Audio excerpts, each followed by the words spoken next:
نحمدہ ونصلی ونسلم علی رسولہ الکریم۔ بسم اللہ الرحمن الرحیم۔ رمضان المبارک کے رمضان اس نام کی تحقیق اور تشریح خود سیدنا غوث اعظم میرا محی الدین شیخ عبد القادر جیلانی غوث اعظم بڑے پیر دستگیر رضی اللہ تعالیٰ عنہ نے کی ہے، اور آپ نے 3 تحقیق پیش کی ہیں۔ انشاءاللہ تعالیٰ ان کی ہر تحقیق پر روشنی ڈالیں گے کہ آخر رمضان کو رمضان کیوں کہا گیا۔ سب سے پہلے تو یہ بات یاد رکھیے کہ اللہ تبارک و تعالیٰ کے نزدیک 12 مہینے ہیں، ان میں سے 4 حرمت والے مہینے ہیں۔ قرآن میں خود مولا کہہ رہا ہے کہ 4 حرمت والے مہینے ہیں، احترام والے مہینے ہیں، لیکن اللہ تبارک و تعالیٰ نے ان 4 میں سے 1 مہینے کا بھی نام نہیں لیا۔ 4 حرمت والے مہینے ہیں، حدیث شریف میں اس کا نام موجود ہے، 3 ساتھ میں آتے ہیں، ذی القعدہ، ذی الحج، محرم الحرام، اور جو ہے 1 مہینہ آتا ہے رجب المرجب کا۔ یہ 4 حرمت والے مہینے، لیکن ان 4 میں سے 1 کا بھی نام قرآن میں اللہ تبارک و تعالیٰ نے نہیں لیا، اور لیکن رمضان المبارک کا صراحتاً نام لیا، شہر رمضان، شہر رمضان انزل فی القرآن۔ تو اللہ تبارک و تعالیٰ نے اس کا نام لیا، اور اس نام کی تشریح جو ہے صاحب اسرار عظیم سیدنا غوث اعظم شیخ عبد القادر جیلانی رضی اللہ تعالیٰ عنہ فرما رہے ہیں، جو اللہ تبارک و تعالیٰ کے حدیث و قرآن کے علوم اسرار کے عالم ہیں، رازوں کے جاننے والے ہیں۔ تو سیدنا غوث اعظم نے اگر جن باتوں کے اوپر اتفاق کیا ہے تو ضرور بھی ضرور اس میں گہرے رمز دیکھے ہوں گے، اور رب تبارک و تعالیٰ سے قربت کے راز و نیاز پائے ہوں گے، تب جا کے انہوں نے ان ناموں کو، ان وجوہات کو، ان 3 وجہ کو جو جمع کیا ہوگا، جن میں سے ایک پر آج ہم گفتگو کر رہے ہیں۔ حضور غوث اعظم فرماتے ہیں کہ ایک قول یہ ہے کہ رمضان رمز سے بنا ہے۔ رمز کس سے بنا ہے؟ اور رمز کے معنی ہے برساتی بارش کے، جو بارش کے موسم میں جو بارش ہوتی ہے نا، موسلادھار جو بارش ہوتی ہے، اس کو رمز کہتے ہیں، اور رمز سے رمضان بنا ہے کہتے ہیں۔ رمز سے رمضان بنا ہے، کیوں؟ تو سب سے پہلے درجے میں آپ اگر دیکھو گے تو آپ رمضان کا مشاہدہ کرو گے تو آپ کو سمجھ میں آئے گا کہ رمضان کے مہینے میں انسان گناہوں سے بہت دور ہوتا ہے۔ گناہوں کا جو کہتا ہے نا، جو گراف ہے، وہ گناہوں کا گراف نیچے آ جاتا ہے، گناہوں کا گراف نیچے آ جاتا ہے، یہاں تک کہ خود حدیث شریف میں آتا ہے کہ یہ مغفرت کا مہینہ ہے۔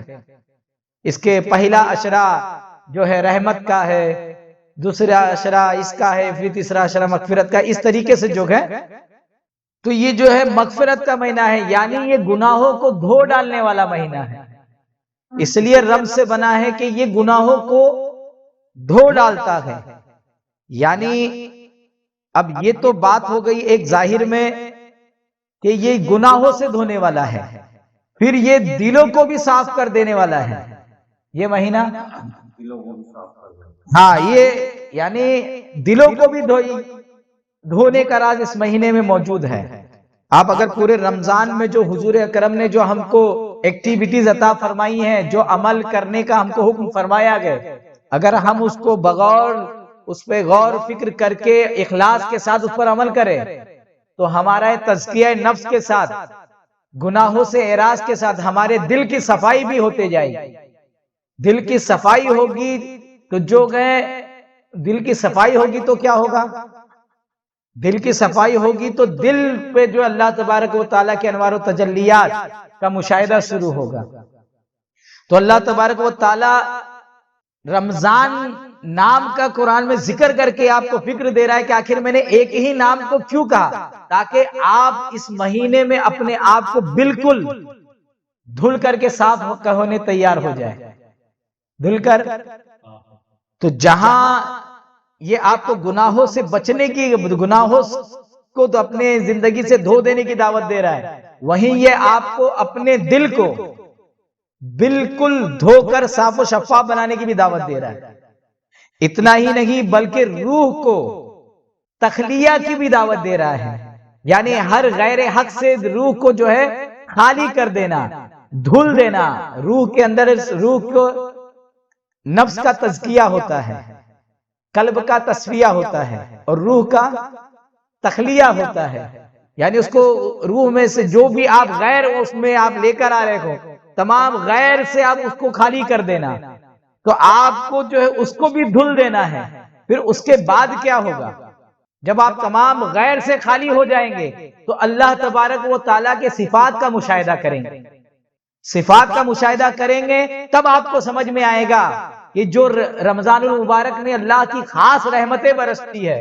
نبی پاک نے تو ارشاد فرما دی ہے، لیکن اس رحمت کو کون دیکھ سکتا کہ جو گناہوں سے دور ہو گیا، جس کا دل صاف ہو گیا، اور اب اس کا جب روح جب غیر سے خالی ہو گیا، اب جب رب تبارک و تعالیٰ کی رحمت برسانے والی صفت کو دیکھے گا تو اس کو اس کا مشاہدہ ہوگا۔